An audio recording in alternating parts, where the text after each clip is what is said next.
From pirate to pirate, from your home to your home by the sea, Hampton University's newscast, WHOV-TV. Every Thursday in Hampton Roads, we are your voice. You can count on us to keep you updated on all the noise. Nationwide, school-wide, what's trending and what's in the sky. Pirates, this is the only news channel that is just for you. WHOV, the Scripps Howard News Watch starts right now.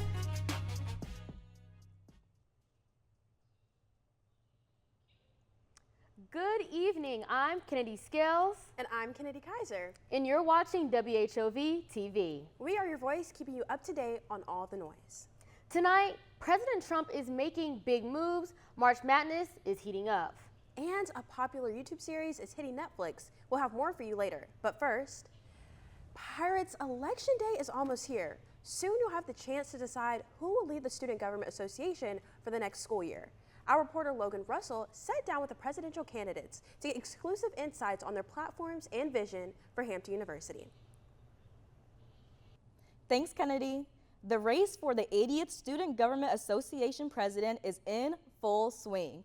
We're bringing you a conversation with the candidates to discuss their platforms, priorities, and what they hope to bring to Hampton University. So let's get started.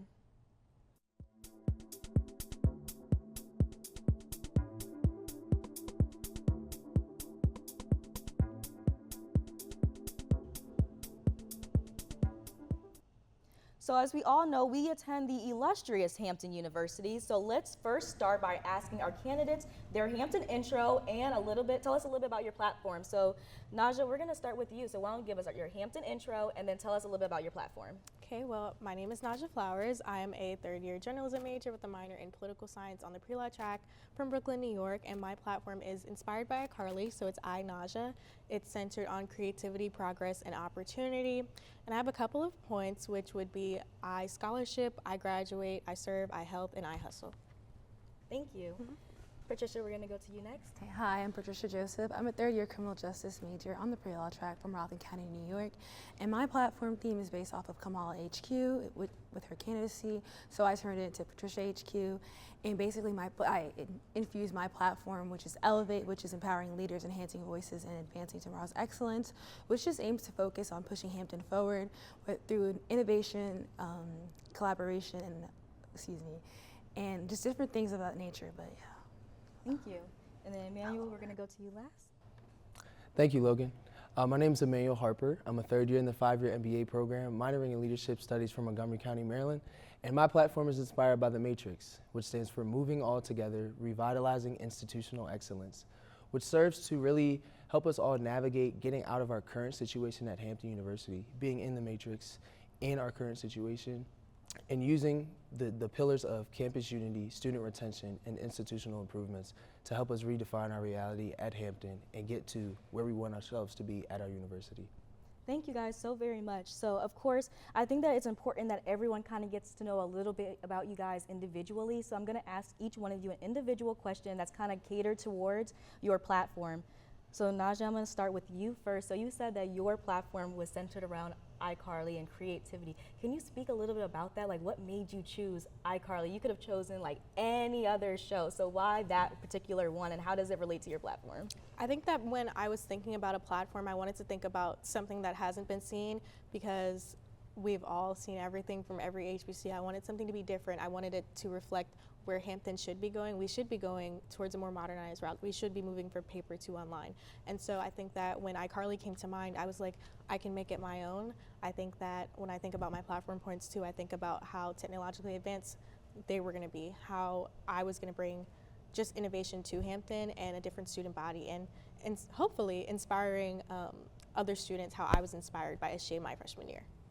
You know what, I absolutely love that. I think that that is, like you said, super creative. I definitely wouldn't have thought to do that myself, so I absolutely love that, and so thank you so much for your answer. Patricia, I'm gonna go to you next. My question to you is, how do you plan to elevate the Hampton University student body? Okay, thank you for that. In terms of elevating, I definitely want to bridge the gap between the students and faculty here. I know oftentimes students definitely not necessarily complain, but talk about how their voices aren't being heard. And even with like, you know, writing legislation through the Senate and different things of that nature and hearing students' concerns, they still have like that same like concerning factor of not being heard or just not knowing a lot, like not knowing what's going on campus in terms of campus engagement. And I definitely want to be able to like bring that to light in a sense and advocate for them. And that's really been something I've been passionate about, advocating and building that transparency through this faculty here and the students here at Hampton. So that's something that I'm directly, you know, focused on within the next year, and making sure that I go a certain way about it where, you know, both sides are met and have like respectful like communication and transparency through and through, basically. Great, thank you so much. And Emmanuel, we're gonna go to you next. So my first question is, red pill or blue pill? Actually, I think the red pill, blue pill conversation is extremely funny because honestly, there's not a actual right choice, right? So the red pill, blue pill is actually emphasizing that there is a choice, but not actually emphasizing which choice is the right choice. It's more so thought-provoking, and really I wanted to lean on the idea of the mental capturing of the matrix and us being in our current situation of the way we feel about our university, the way we feel about some of the things that are happening in our facilities or with funding and things of that nature, but trying to use my platform to escape the matrix and actually redefine our reality at Hampton. And it's not really about this, more so about picking red or blue, but actually about picking Emmanuel Harper for SGA president. Okay, great. Well, I'm going to ask you guys a group question next. So I think, Patricia, you mentioned it a little bit earlier about, you know, student voices not like, students not feeling like their voice is heard. Mm-hmm. And that I think is a reoccurring thing that happens every single year. And so within your platforms, could you share why it's so important for you guys to prioritize and plan to foster relationships, like, you know, with the students? Why is it a priority for you guys to make sure that those student voices are being heard, and how do you plan to do that? What does that look like for each one of you? So I'm gonna start here and then we'll keep going kind of like how we've been doing, okay? Okay. It's definitely important to prioritize student voices, and I often think about when you do prioritize student voices, what would happen tomorrow if SGA were to shut down? Would students be able to still be advocated for? And I think that that's something to think about whenever we think about that question. And I think towards my platform, I really don't have a solid concrete answer because everything can be just letting students' voices be heard. But I think especially as we move on to the 80th administration, we need to remember this is a new year. There are a lot of things going on in the world and people feel like they're not heard, and SGA is where people come to be heard. And this is also one of the main organizations on campus where people have a kind of sort of direct relationship with the administration at Hampton University. So I think that as long as we all remember we're here and we're students and we're here for you and we're sovereign, everything will be better. Thank you. To answer that, I was definitely thinking about like actually implementing like more of like a SGA kind of like office hour kind of thing, or like even like an online form where students can voice their opinions. And I know like oftentimes like we look for those things to be anonymous, but like I genuinely wouldn't want that to be the case. Like I would want it to be like, hey, like I'm so and so and I'm saying this and that, because like oftentimes like certain things like that get like lost in translation. And I really do believe like at the end of the day, like our voices are like a part of like our experience here at Hampton, and if we don't say anything, nothing's going to be done. Nothing will be fixed immediately. And I generally feel like, although oftentimes like we always say like it's hard to work with administration, like if we're not, of course, like vouching for ourselves or vouching for our peers, then we won't be able to like overcome those like battles with them. Thank you. Thank you again for that question. I want to start my answer off with a story. I know I keep mentioning that I'm a double legacy of Hampton, but truly I do come from a line of people that have a history in advocating for themselves and being a Hampton University student. My grandfather's a part of the class of 1971, and they're actually a class that didn't receive their diplomas on graduation day because they actually seized a building to advocate for themselves on campus. Those are the line of people that I come from, and I think that being a student at Hampton University, I came to this university with an extreme sense of pride and love for this university. And throughout the rest of my campaign, but obviously moving forward, if I have the opportunity to be the next Student Government Association president, will be showing that love and pride and actually trying to earn the respect and the support of the Student Government Association, but most importantly, the student body. Thank you so much for that. So that's all we have for right now for the newscast portion, but make sure that you catch more of the conversation on our Instagram at WHOV-TV. We will be diving deeper into what our candidates hope to accomplish and talking a little bit more about the impact and legacy they hope to leave behind. So thank you guys so much, and catch us on our Instagram. Next up, your candidates for the 80th SGA Vice President. Todd Bond is a second-year political science major on the pre-law track from Durham, North Carolina. His platform, All Eyes on HU, encourages students to be the change they wish to see on campus. If elected, he plans to hear the concerns of the student body through monthly checkups and use this to serve them. Next is Matthew Fleming. Fleming is a third-year political science major with a minor in economics on the pre-law track from Prince George's County, Maryland. His platform, based on the series Suits, aims to unite students in transformation and success. He hopes to be the voice for student concerns and provide them access to more resources and community. And our last candidate is Jaden Watson, a second-year political science major on the pre-law track from Columbia, Maryland. His platform, Back to the Future, acknowledges Hampton's growing admissions and popularity, but wants to keep us from falling behind. Watson plans to secure more equal opportunities for all majors, update technology in buildings, and foster better communication between students and administration. Last but certainly not least, let's meet the three candidates vying to be the representative to the Board of Trustees. Miriam Diallo is a third-year finance major from Baltimore, Maryland. Her platform, the Trustee Times, focuses on bringing transparency and advocacy to the Student Government Association. If elected, she plans to focus on strengthening the student representation, creating more financial transparency, and making communication between students and administration simpler. Next up is Daniel Hardy. He's a third-year biology pre-med major from Long Beach, California. His platform is REAL, an acronym for Revitalizing Education and Leading Change. He hopes to upgrade campus resources, offer more financial opportunities for students, and lead with pirate pride. Our final candidate is Marie Williams, a third-year accounting major, economics minor from Houston, Texas. Her platform is SPACE. It stands for Support, Progress, Accountability, Communication, and Empowerment. Some of her goals are to make Hampton a more welcoming environment, improve the homecoming experience, and bring healthier food options to campus. If you want to hear more about your candidates for VP and Rep to the Board of Trustees, our reporters will have more on our social media pages tomorrow. Make sure you're informed and ready to vote in Hampton's elections on Wednesday, April 9th. Good luck to all the candidates. Coming up, Tesla is under fire. And a senator makes history. We'll have more for you after the break. As we approach 100 days under the Trump administration, the president is signing more executive orders and imposing more tariffs. HU, let's get federal.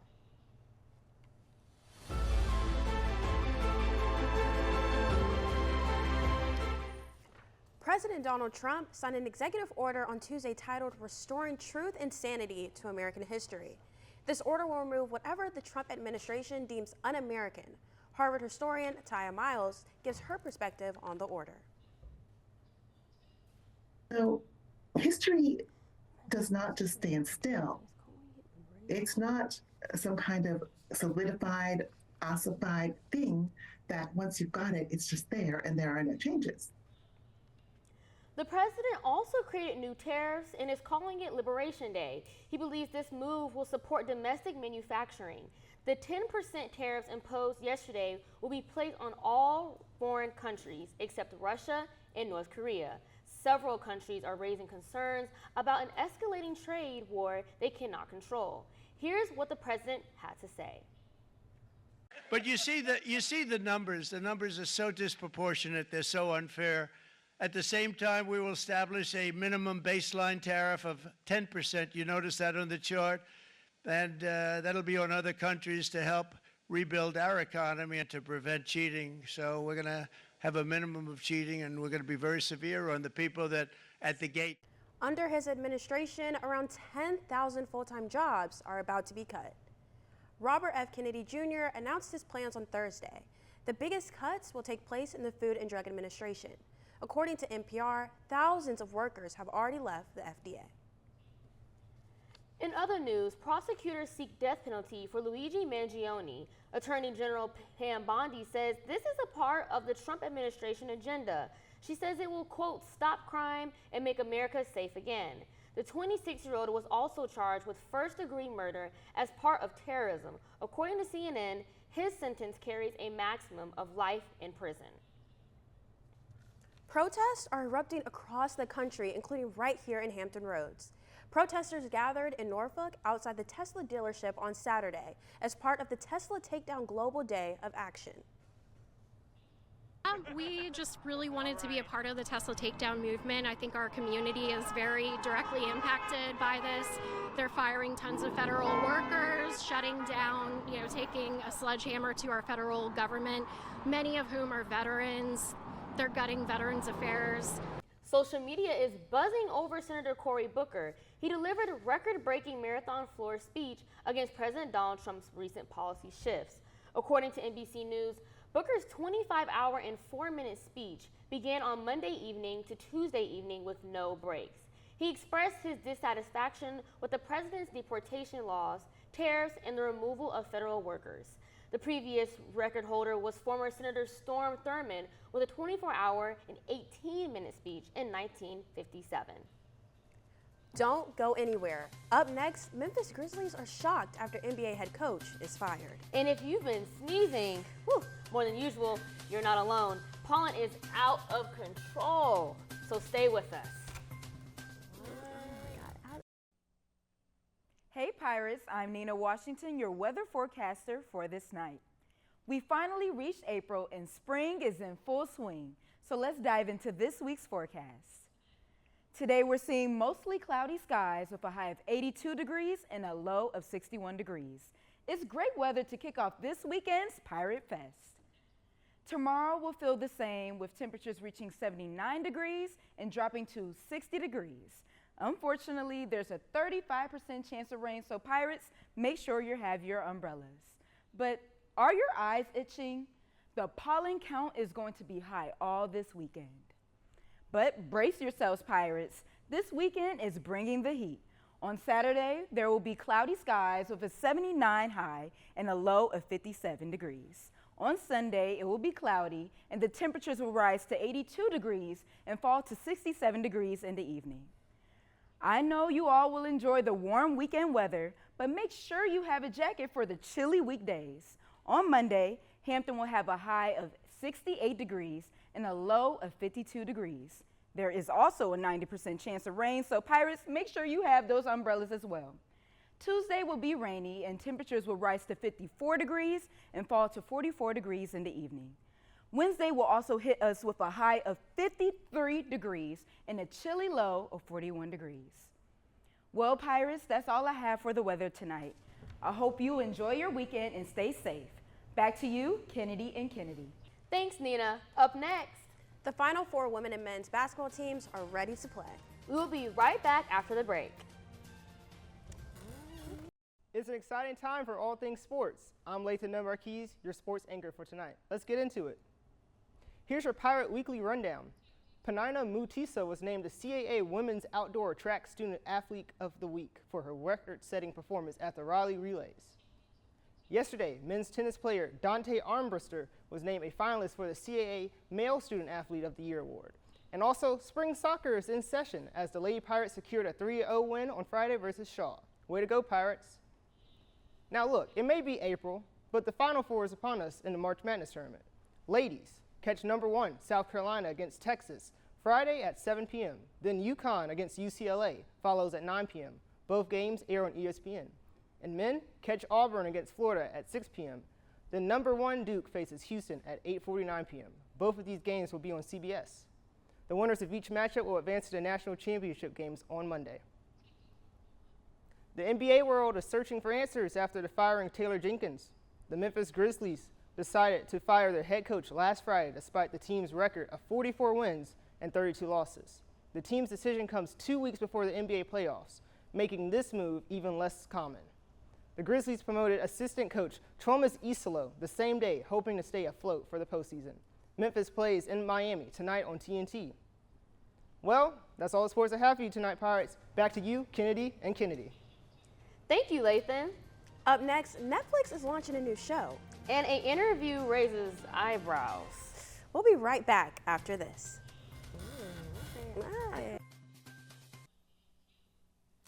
I'm Ariel Cole, bringing you the latest in entertainment. Let's dive right in. Kanye West sparks more controversy after showing up to an interview dressed in an all-black Ku Klux Klan outfit. The black leather outfit and pointy hood drew a lot of negative attention. He also wore a swastika necklace. During the hour-long interview, he made multiple comments that rubbed viewers the wrong way. Kanye also doubled down on his support for Diddy and R. Kelly and continued to support anti-Semitism. West faces backlash on X for his outfit and multiple offensive comments. Pop the Balloon takes Netflix. The streaming service is putting a spin on the popular YouTube series. It will keep the same format as the original, but add more surprises. In real time, this series features participants who eliminate others by popping their balloons, which leads to unexpected romantic outcomes. Pop the Balloon will be available to watch next week. Marvel fans assemble. CinemaCon revealed that Spider-Man is back and diving into the multiverse in the streets of New York for 2 brand new adventures. The highly anticipated Spider-Man Beyond the Spider-Verse will be released in June of 2027. The 4th movie featuring Tom Holland as Peter Parker, entitled Spider-Man Brand New Day, will be released in summer 2026. That's all for entertainment tonight. I'm your anchor, Ariel Cole. Back to the Kennedys. Thank you, Ariel. And remember, election week is coming up. Be sure to vote for the person that you believe can make your home by the sea a better place. You can watch our discussion with the candidates on YouTube, premiering at 8 p.m. So make sure you subscribe to WHOV-TV and radio. From the Kennedys, good night.